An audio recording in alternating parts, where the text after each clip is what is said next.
What's going on, Walking Dead fans? We hope you are ready for some Walking Dead because we've got a double feature tonight. We're covering episodes 4 and 5 of season 10, The Walking Dead. Hilltop and Lydia are being attacked. Negan saves the day and then escapes. Brandon is a psychopath. Ezekiel is hiding a secret, and Kelly is in danger. We've got a lot to talk about. We've got our favorite segments. Don't click away. I'm Maria Menounos, and you're tuned in to AfterBuzz TV, the ESPN of TV talk. Now, let the buzz begin. What's going on, Walking Dead fans? I'm joined by an amazing panel tonight. We are very, very excited to be here talking about The Walking Dead. Like I said, you guys, we're doing 2 episodes because unfortunately, because of the California fires that we've got going on, we missed last week. So we are here covering 2 episodes tonight. We know that you are very, very excited to talk about the latest one, but we do want to share our thoughts of the previous week's episode. So we're going to get into it. I've got a beautiful panel. I've got April Wissenhant with me tonight. Oh, hey, everybody. And Sir Benny James over there. What's Benny up, Adams, guys? sorry. I like that. You like Benny James? Benny, I don't know why I was like, I know your middle name is Jay, so I was like, Benny. It's John. John. Well, I'm going to say James from now on. Yeah, why not? Benny Adams is over there on the corner. I am Timothy Michael. We're very excited to talk about The Walking Dead tonight. Oh, yeah. Like I said, guys, we've got our special segments. We've got our news and gossip later on, which Benny's going to handle, and we've got some predictions headed your way. But first, we want to share some photos with you guys that we took. We've got our promo photos from 2 weeks ago. This is one of them. I'm sure you guys all recognize what we tried to emulate, replicate, whatever word you want to use. This is our promo shot that we're going to be using from now on. And then we've got another one, famously Maggie, Rick, Daryl, and Glenn was in that photo. So we don't have the side-by-sides, but I'm sure if you are Walking Dead fans, you know what those photos are. We are very excited to have those. So look forward to those every week, you guys. Yeah. I was so excited to take those. We all were so excited to take those. We had a lot of fun taking those. We did. So let's dive into it, shall we, guys? So episode 4, Silence the Whisperers. Hilltop is under attack. What was your overall thoughts on episode 4? Yeah, for me, not to take away from the rest of the stuff that happened in the episode or any characters, of course, I have like 2 major takeaways from that episode. And I thought it was good, but I just thought the very important thing that happened, obviously, is everything with Negan. And maybe I'm saying that more so because of the episode that we saw last night. But I thought, I was a little bit like, I don't really need all of this other stuff. I just liked basically what happened at the end. But the special they had all these like sweet moments where everyone's having dinner together. And, of course I always like seeing my crew, and we have this special moment between Judith and Michonne. I thought that one, good. But like, I was like, I can maybe have not watched the rest and just watched like those few moments that we really, really needed. Yeah, I actually really liked it. I really liked how we saw this side of Negan who, he's still trying to show that he's a changed man. He's trying to, help people out and be that better person. And it really just made me think, is Negan, who's the real bad guy here? Is it Negan, or is it these people who are causing this trouble for Negan? Yeah, I really enjoyed the episode. I'm going to agree with the both of you. I mean, the whole Negan storyline is what we've been craving for. So the writers are definitely giving that to us. But there were other moments in the episode that I liked. Let's dive into it. Yes. To be on specifics, the Hilltop Attack. I really like this because we've seen the Whisperers, do little things to Alexandria and not anything to attack Hilltop yet. So I didn't enjoy it per se that they're attacking Hilltop, but I liked that they're showing us that they're not forgetting about the other community, that they are going full force on all of the communities, and how the Whisperers are a continued threat to all of our groups, not just Alexandria. Did y'all automatically think that it was the Whisperers, or did you think that it was an accident? No, I thought it was an accident at first. Thought it was an accident also. Yeah. I knew it was the Whisperers. Because, like I said, they didn't really show them attacking Hilltop. They've only been showing them focus on Alexandria. Right. And furthermore, I don't understand why they keep attacking our group. Like, we, gave you guys what you wanted. We gave you the land that, after we crossed your border, we were sorry. And then now you keep attacking us. And it's like, over and over and over again. It's like, well, why are we giving you anything? Why are we giving what you want if you're just going to continue attacking us? But that's why we had that conversation between Michonne and Judith. And, we're obviously talking about this episode as if we don't know what happened in episode 5. Right. But when they have the conversation of where she's talking about the bullies. She's like, sometimes there are bullies that you can deal with and you can, leave them alone. It's fine, whatever. But then sometimes people start to take and take and take. Mm-hmm. And, at this point they have the distress call from Oceanside. Maybe not actually. Anyway, but and that's what obviously they're doing a lot of foreshadowing. Yeah. Now we have to wonder, like, why do the Whisperers care at this point? Because, which we've kind of touched on a little bit before, but like, is it just about Lydia at this point? But like, obviously they're not gonna leave them alone, and they're doing it in the right way. A little bit at a time is what drives people the most crazy. Yeah. And Alpha did say a couple of episodes ago to Beta that they were going to pay, and she's showing that, she's still this strong person that people need to fear. And I think that's why she's doing this. She wants to prove a point to not only to them, but to her people as well. Yeah, I definitely think that they continue these attacks because of Lydia. I feel like Alpha definitely has a chip on her shoulder. And I mean, as long as Lydia stays with this group, they will continuously be in danger. Yeah. But then there's that whole conversation with Michonne and Daryl talking about Lydia, which we're going to get to. But I definitely think Lydia has a lot to do with why these attacks continue. To happen. Yeah. Speaking of Michonne, her and Ezekiel share a little kiss. So I am so happy we finally get this. Because people have been just going hard. Yeah. Like, how dare they have Michonne and Ezekiel kiss? It's because they're both black. It's this and this. And I'm like, that's just like people joking, obviously. Yeah. Or I assume they're joking anyway. But I'm like, oh, it was so nothing. So ha ha ha to everyone out there who thought it was like something else, because we should know that like it wasn't gonna be anything. But I was like, this moment between them it was actually ended up being kind of like a sweet moment, not in like a romantic way, but just the fact that she had clearly like just saved his life, obviously. And it's so funny because she was like, it never would have worked out anyway. Yeah. Both of us are just too stubborn, and I love that part. I love like, how they made fun of that it. wasn't so good right there. He's like, I wasn't on my best game. Speaking of, really quick spoiler alert, guys. Those of you who read the comic books, spoiler alert. Spoiler alert. Michonne and Ezekiel have a very, very complex love story in the comics. Yes. So I think this is Angela Kang, who's the showrunner, her nod to that relationship. But like you said, April, the show always veers off from the comic books, and I'm glad that they didn't make that a huge thing. Yeah. Right. In my eyes, I liked how they made it in more of like a grieving moment where, Michonne lost Rick, and we had a little bit of insight to how she's feeling about that when they had their conversation. And obviously Ezekiel's lost the kingdom, Henry, Carol. Like, he's lost so much over the past year. So I like that they made it more of like that was just a mistake because we're both grieving rather than an actual thing. Right. And I mean, like, I like I didn't know that about the comic book, so that's amazing to hear that about their relationship. But it's kind of funny how they'll do things like, oh, this could happen, and maybe people think it's gonna go that way, and then they're like, no. Yeah. What I loved about the whole Ezekiel and Michonne conversation is that when they were joking about it and they were like, maybe in another universe, and I just thought that was funny because I'm like, in the comic book universe, That's so they cool. are. So I thought that was kind of cool. Pretty awesome. Let's talk about Negan and Lydia really quick. Yeah. So they're pretty much bonding over the fact that they're both outcasts here at Alexandria. And we see early on in the episode Lydia being mocked, made fun of by Gage's group and his friends, who Henry was also friends with. And I thought that it was a little unfair of what they were doing to her, because everybody coming into Alexandria has a story. Yeah. Everybody has had to do something that they either regretted or that they weren't really on board for to survive. How did you guys feel about the way that they were treating Lydia?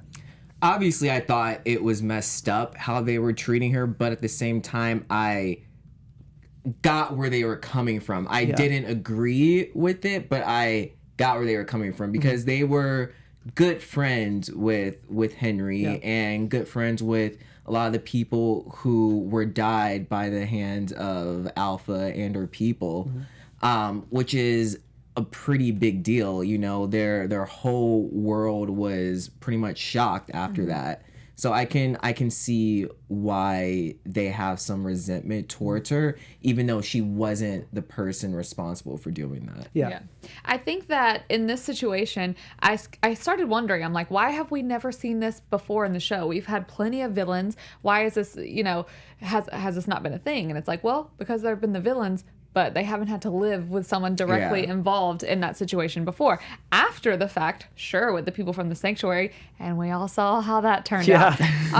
But like, it's like Lydia she's a kid. I mean, she's a teenager, but like, she's a kid. So these people being mean to her, she has all of these, you know, different people coming at her, basically like, kill them with kindness, ignore them, and like, they're not allowing themselves to be ignored. So then she takes the hard route and puts the animal on the table, which I was like, well, that was dumb. That wasn't a good move to do, Lydia. Really? I was, well, mainly because I was grossed out, because for some reason I tend to eat every time I watch this show. Same here. Same here. I was like, I could deal without that.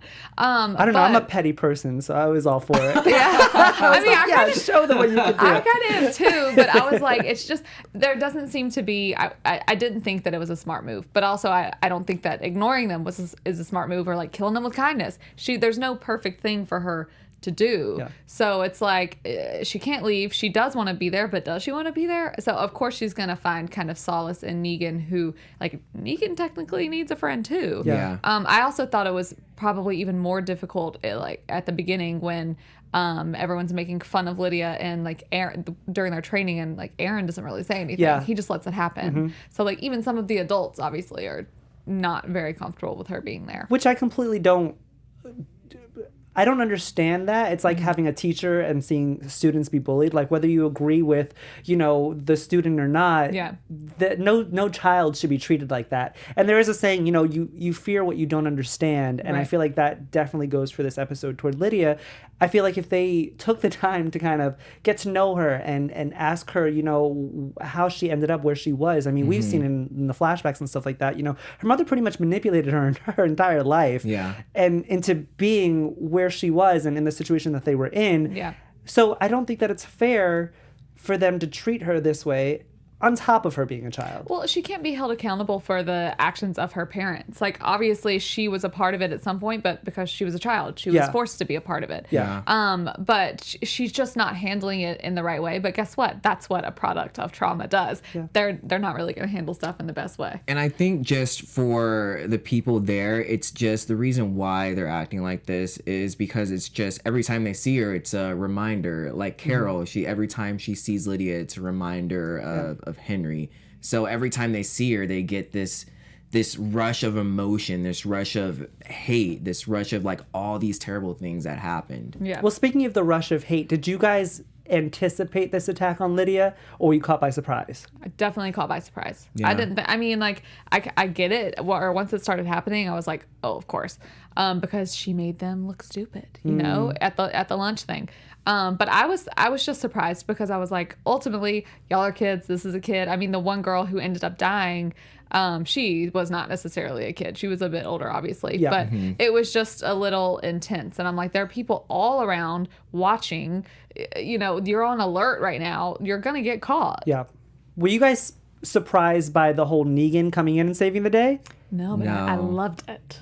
I because as soon as I saw that they were like in the laundry area, I was like, oh, Negan's gonna like figure this out and come out and help her. So to see him, have we ever seen Negan, like, other than Judith, of course, save a person? I mean, kind of, but not in this sort of way. At any point? Because I know he didn't kill Carl. Right. We've made that very clear in this episode. That in the next episode. I know, because I know he had a really close relationship with Carl, but did he ever save? Well, he wasn't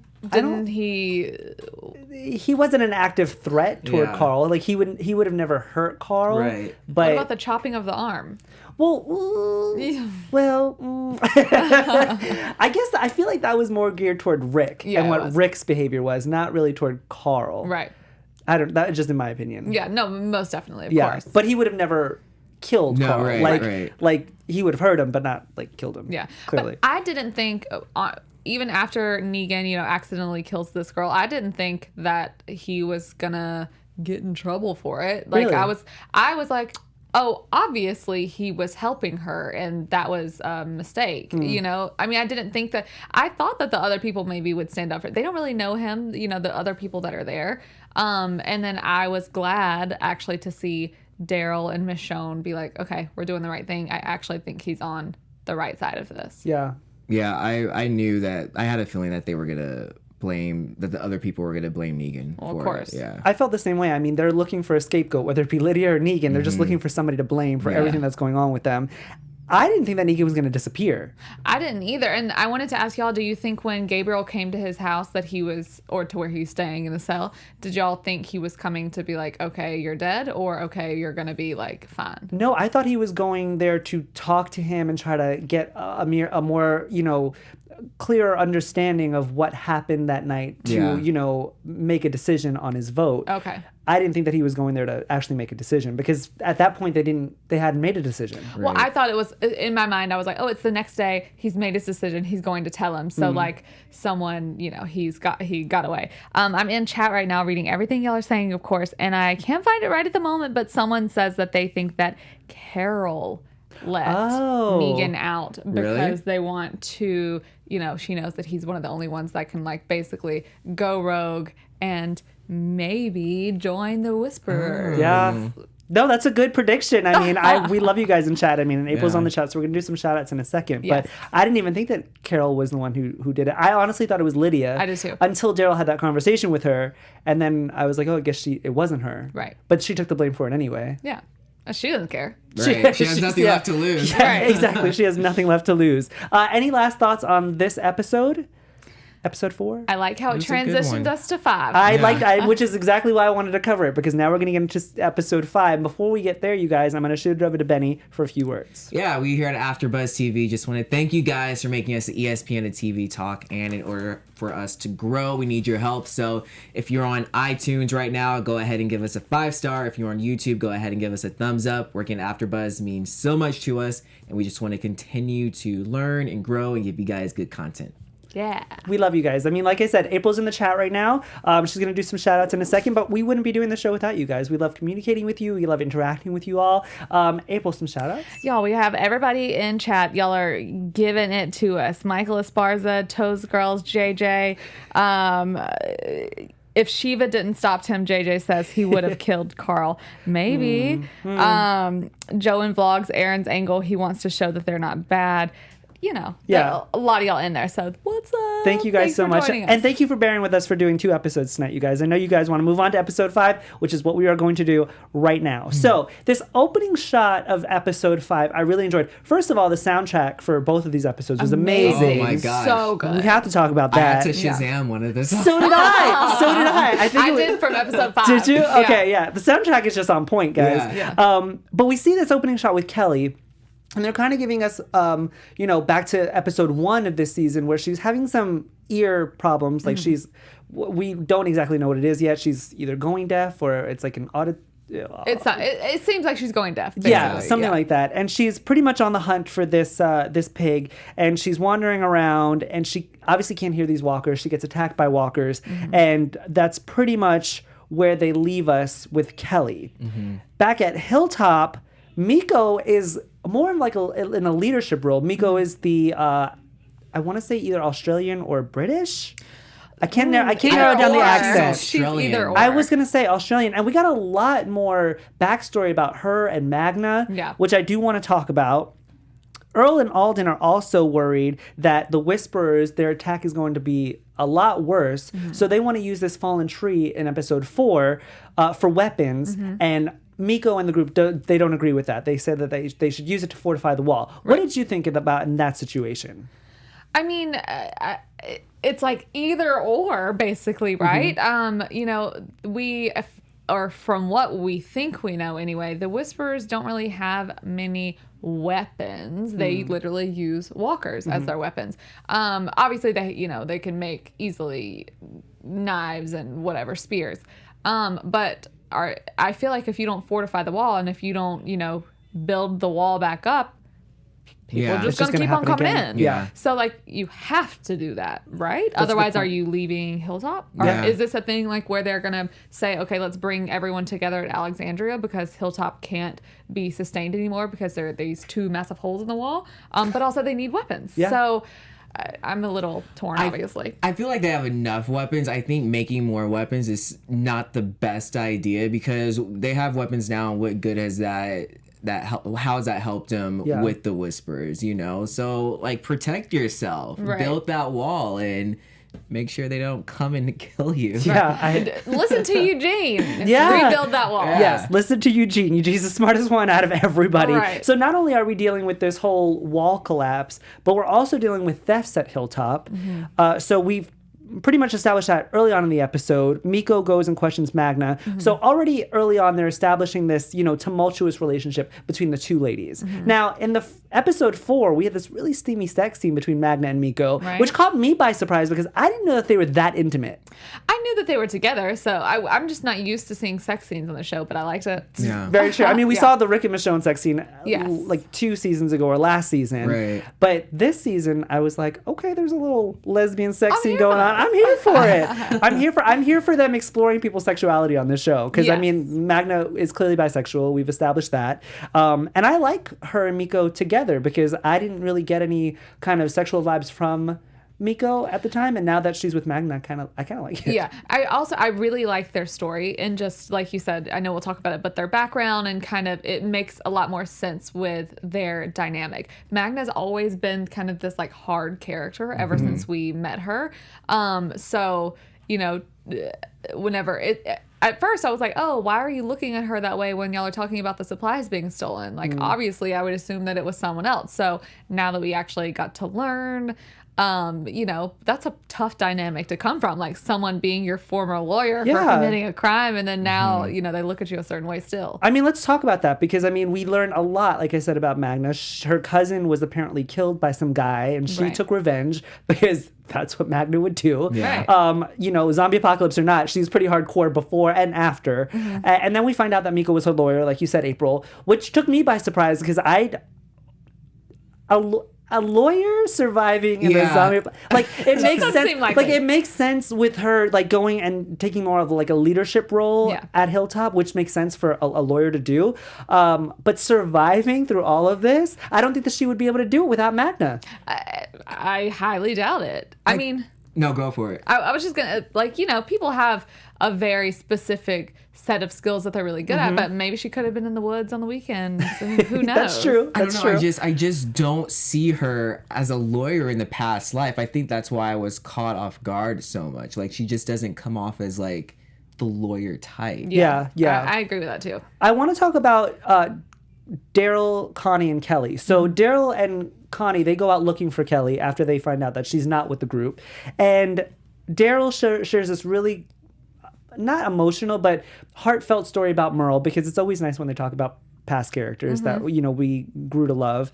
And we find that, Daryl has always played this bigger brother role in their relationship, even though he was the younger brother. Right. And what I love about it is that because he has this conversation with Connie, it more like fortifies their relationship and where I think the writers are going. There was like some hand-holding, there was some deep conversations between the two of them. I want to know if you guys think that they're moving toward more of like a relationship role for those two characters. I don't think so, because we've seen this before with Daryl. We saw this with him and Beth before Beth met her demise. They kind of had like this flirtatious thing, or we thought it was a flirtatious thing, and I think it's more of just people that he looks out for. I think there's a special connection, but I don't think it's gonna go as far as a relationship. I think it will. Really? I agree with you in the sense, obviously we've seen him, have these special connections with other people that he does protect. And I already have gotten that vibe from the two of them. But I don't think we've seen like Daryl, in my opinion, actively like flirt with somebody. And I feel like he is learning to speak sign language Yeah. so True. that he can talk to her. Yeah. Daryl is a busy man. He's got a lot of other stuff going on. Yeah. And he's going out of his way to do this. I have never seen, we've seen like the hugs and whatever. I've never seen Daryl like grab someone's hand and touch them. Or I don't know if she grabbed his hand or whatever. But Well, he let her. yes. If that was the case. He let her, exactly. But I think that they're showing us that for a reason. Yeah. I think they are taking Daryl out of the asexual realm. I agree with you. But it also could be doing that because they tend to give us a little something and Yeah. then devastate us. Truth. And what would Yeah. be devastating? True. Doing that to Daryl again. Right. Yeah. Well, I'm excited to see where that goes. So Yeah. not only did Daryl and Connie go after Kelly, but Magna, we find out, shows up as well. We find out that she's the one who's responsible for stealing the supplies from Hilltop because she had a secret stash just in case things went down at Hilltop, which in my mind is smart. Very smart. And this is the debate between Miko and Daryl. Like Miko was like, it was a mistake. Yeah. Daryl was like, it's selfish because we put our necks out for you. I want to know very quickly what your thoughts were. Did you think it was smart? Did you think that, no? I mean, it's smart. I feel like I'm surprised Daryl hasn't done the same thing for himself. But also at this point, I'm on Daryl's side here. Yeah. Like, you have done all of this stuff that we did not need to for you. We're coming after your people. We're helping your people in so many ways. And I understand that you are worried that something could go awry, especially with everything that's going on. But what about the other people there? Yeah. Like, it's at the point they've been together this long. They need to be sharing and sticking together in that moment. I definitely ended up being like, oh yeah, selfish biatch move right there. Yeah. I would have done the same thing. Hey. I thought it was a smart move. Like, Yeah. You're under attack by these people that you're clearly not really winning against. Yeah. They have the upper hand against you. So yeah, like she's looking out for herself. Yeah. She wants to survive, and the thing you have to do in this world is survive. Yeah. No. She's not as connected to the group, obviously. Yes, but speaking in those terms, Benny, I completely agree with you. I think that it was a smart move to start doing that because if these people are attacking you and Hilltop does fall, at least you got something for you and your group, the smaller group. So I thought it was a smart move as well. I want to talk about Ezekiel and Sadiq really quick because we found out a bombshell in this episode concerning Ezekiel. He's pretty much dying. Yeah, he has thyroid cancer. He has thyroid cancer, which caught me by surprise. I don't know about you guys. I mean, he's definitely, they've been making him look ill the past couple of episodes, Yeah. I thought. So I was like, something's up with him. I think it's more than just depression. But, and then I don't know, something in last week's episode, I was like, why does he have this scarf on covering his whole... I genuinely, You I was did. like, that's weird. I didn't even realize the scarf. Neither did until I. this episode. Yeah. But Yeah. I didn't, I wasn't like, oh, he has thyroid cancer. I was just like, why is he wearing this scarf thing? Well, what's really sad about it is that he can't even face Carol to tell her. Yeah. Like, I don't know if it was because he doesn't want to give her more heartbreaking news, or it's because over the past year they've been separated and he doesn't feel a connection to her. Or what do you guys think? I think it's more about he knew, it was like hearing she was safe. I don't want to tell her this. He hasn't spoken to her in forever, he says. And like, just kind of giving her that news is, like you said, another devastation. Yeah. I think it's because he sees that Carol, that they're not on the same page anymore. She doesn't really have those same feelings. If he did tell her that he has this disease, she would come back to him and she would, feel sorry for him. But that would be the only reason. Right. She wouldn't be there because she loves him. She would be there because she felt feels sorry. bad. Yeah. And he doesn't want that. That's a Yeah. good point. I want to talk about Aaron really quick. So Aaron had this moment with one of the Whisperers in this Gamma. episode with Gamma, yeah. And we finally got to see Thora Birch's face, which is nice in this episode. But we see that Alpha's a lot smarter than we give her credit for. I mean, we knew that she was smart, but she is like next level. It's like just sociopath and psychotic. Like she will go the extra step. So Aaron tries to get in with Gamma because he has an idea that, hey, maybe I can get an in with, one of the Whisperers. And that falls short because Gamma goes right back to Alpha and tells her. And then Alpha lets Gamma know, hey, maybe we can like use this situation with Aaron and get away in with that group. What I think is, I totally agree. Alpha is much smarter than we've given her credit for. But I'm like, do you think that they aren't smart enough to think of that? Like, she's just thinking, oh, they took Lydia in, whatever. Yeah. But like, I think Aaron is going to be like, if this person is getting too close to me, I think he could potentially use that in a way to actually turn the whole thing around on them. Yeah. That's I didn't even think about that, but I think that's actually what he's doing. Yeah. He's actually trying to get that in and get her to trust him. Yeah.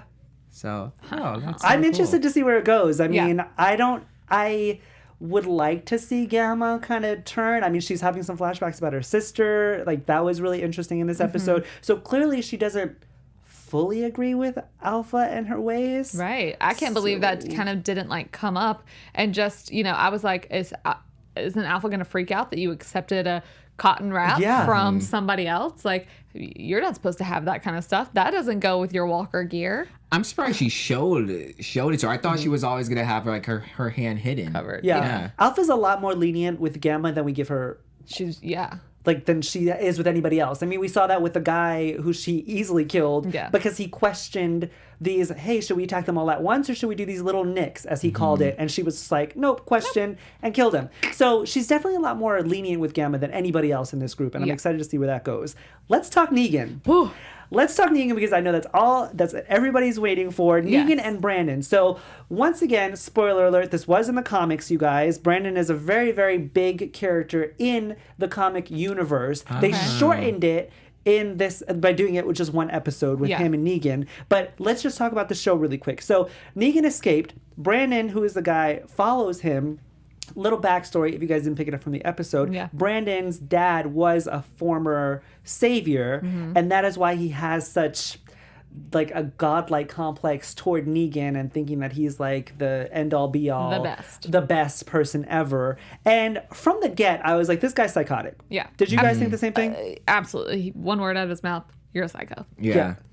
I just didn't fully trust him. No. Because he just kept saying little things like, you know, we're all Negan or we're both Negan, and just like bringing up past things. And you could see in Negan's face, like, I'm not that guy anymore. Yeah. And it made me so happy. But what made me even happier is the fact that Brandon did exactly what I thought I would hate and brought out the leather jacket. Right. And brought out Lucille. And he's like, aren't you happy about that? I was actually happy to see that. Really? I was really happy to see that because I didn't think he was like gonna go back to old Negan, like old bad Negan, but I did think he was gonna get his confidence back. His power. That was, you know, his Lucille that was named after his wife, his jacket. That's what made him like such like this awesome person. Yeah, but that's what got him in trouble in the first place. It did, but he seems, I don't know what y'all think, but he seems to be quote unquote changed. I don't want to, maybe I'll kick myself in the foot for saying that later, but like he put on that leather jacket at the end and I was like, yes, this is what I'm here for. When he did that little pig, I was like, I loved it. Obviously he did that in a very bad way the first time he did it, but I was like, I'm sick of seeing Farmer Negan. I liked him. We still #never forget and will never forget, but we have to move on as a show, and this is where we are now. And I loved seeing him kind of, we know he's changed. Brandon was like, let's kill these people and steal their supplies, and he says, people are resources, which is what he used to say, but the fact that he got so upset that he smashed his face in with a rock.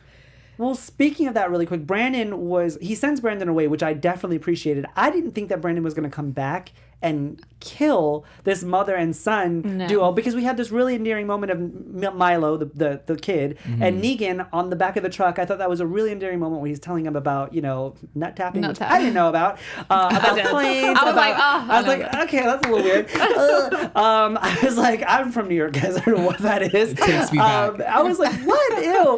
It's so weird. But yeah, that's my thoughts on nut tapping, if you guys didn't realize that. But I like that moment between him and Milo, and then to go into the next scene and see Brandon twist Negan's words around and think that it was a test and literally kills this mother and son duo, and then we see Negan killing him, which that is what I was afraid of, because I feel like once you taste blood again after all this time, and if you think about it, he bashed his head in just like he did Abraham and Glenn. Like, there was a lot of just, you know, parallels. Yeah, and it just made me nervous. It made me nervous as well. But this time he did it for a different reason, though. You know, he was actually trying to help these people, and he killed someone who was literally a bad, crazy person. If he would have let that guy live, like, who knows what he could have done. No, I agree with you. I think he definitely needed to die.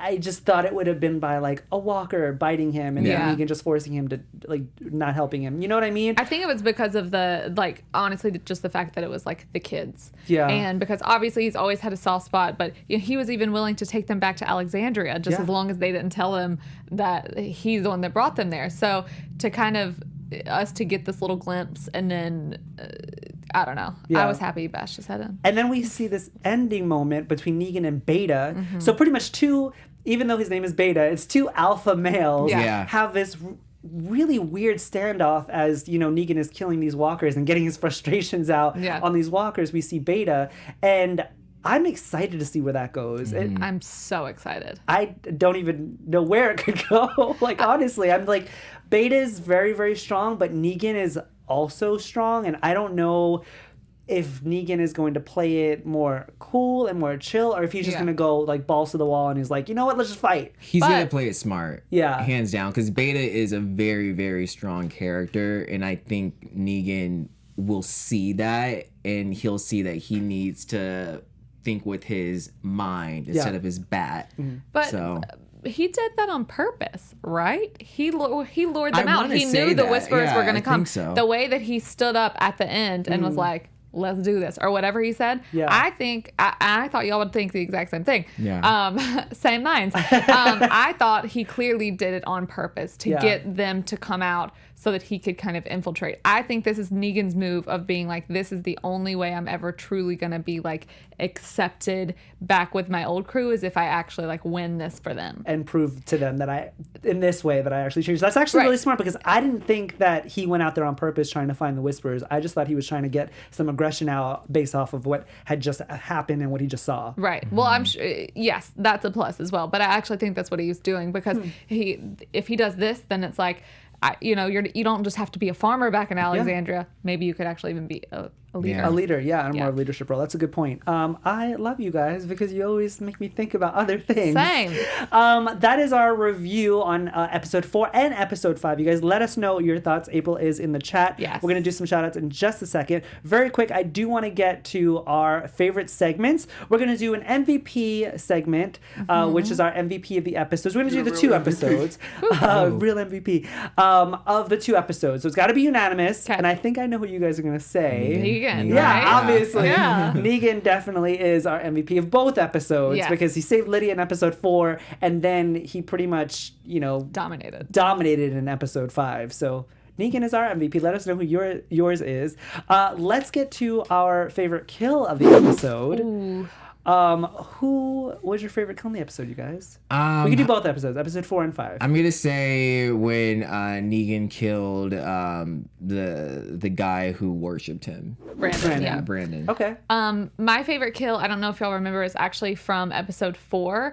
It's where Judith and Michonne, or everybody's killing walkers, whatever, and Judith and Michonne simultaneously kill with both of their swords. I was like, I'm here for this. I'm so glad you brought that up, because we definitely missed that, but I'm really glad you brought that up. That was an awesome moment. Yeah. She taught her well. She did. My favorite kill would probably have to be by Negan with the barbed wire and the knife when he decapitated the walker and then stabbed him. He was getting all creative and then bashed its head in with his foot. I mean, that was pretty cool. That was amazing. So Negan's just, he's just killer, you guys. Pun intended. Let's get to some news and gossip. I'm going to shoot it over to Benny. Yeah, so real quick, Chandler Riggs, you all know him as Coral. Yeah. He's actually he started a petition for The Walking Dead to release the blooper reels. Oh, that would be so amazing. So I guess, because I've never bought their Blu-rays or DVDs, so I guess they've never released their blooper reels before. So he signed this, he created this petition. It has over 4,000 signatures. That's it? But it's a 5,000 signature goal. Oh. So we will sign your petition. I'm going to sign that too. So he's really down for that. Yeah. Awesome. I'm down for that. Right, exactly. I think that's pretty cool. Guys who are watching, go and sign that petition, change.org, if you guys want to see the blooper reel. I think that would be really cool. That'd be amazing. Really We'd cool. probably cry seeing Rick, but it's fine. Oh, yeah. I think we'd cry seeing a lot of people, because if it's a blooper reel, it'd be from all 10 seasons. Because he was talking about from back to season 1. Yeah, so we'd see a lot of people, Herschel and Beth and Andrea, all these people that we've lost. I would be down for that. Yeah. And then one more thing. So April, you were mentioning #NeverForget. Yes. Well, we can never forget this, because it has officially been a year since Rick was since he was last on The Walking Dead. Benny, how you gonna do me like that? His last episode was season 9, episode 5. What Comes After. Oh. Yeah, November 4th, 2018. So it's crazy. When I read this, I was like, has it really already been a year? I actually feel like it's been longer, oddly enough. Really? I It seems like it's been really fast. Literally, I feel like it just happened. Yeah. That's crazy. Yeah, so a whole year. Never forget, Rick, we missed you. Never forget, yeah. Those are our news and gossip, guys. Let us know what you think. We're going to head into predictions very quickly. TV predictions. We've got 2 episodes of predictions to predict about. Anything from you guys? I think that Negan is actually gonna do some damage with the Whisperers. I don't think they're gonna like turn him and get him on his side. You know, if you watch the preview for the next episode, he's like going crazy and being like, "What are you talking about? I want to join y'all." Ha ha ha. I actually think it's gonna be like the actual real Negan redemption situation. I'm really scared for Rosita.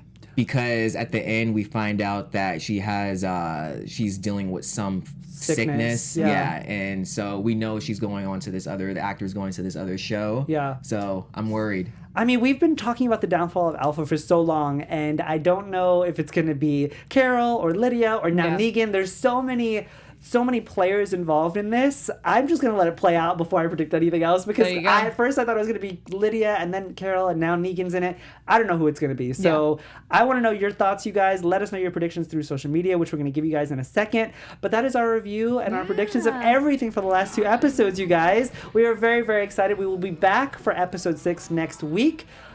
In the meantime, let us know where the fans can find you guys. Y'all can find me everywhere at April Wissenhand.